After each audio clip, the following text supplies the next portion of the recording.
বাগেরহাটের মোল্লাহাটে ঘেরের পানিতে ডুবে 2 শিশুর মৃত্যু হয়েছে।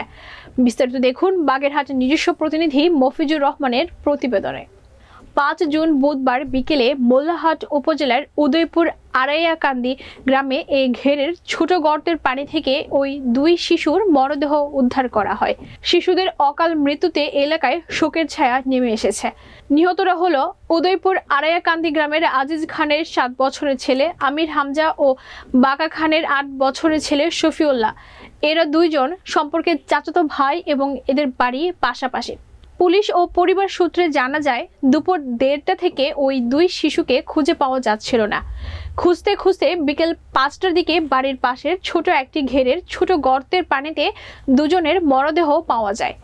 ধারণা করা হচ্ছে ওই গর্তে থাকা ছোট মাছ ধরতে গিয়ে পানিতে ডুবে এই শিশুদের মৃত্যু হয়। মোল্লাহাট থানার officer in charge SM Ashraful Alam বলেন, ওই শিশুদের শরীরে কোনো আঘাতের চিহ্ন নেই। প্রাথমিকভাবে পানিতে ডুবে মৃত্যু হয়েছে বলে ধারণা করা হচ্ছে। আমরা ঘটনাস্থলে রয়েছি। পরিবারের সাথে কথা ও পারিপার্শ্বিক পরিস্থিতি পর্যালোচনা করে প্রয়োজনীয় ব্যবস্থা গ্রহণ করা হবে বলেও জানান তিনি।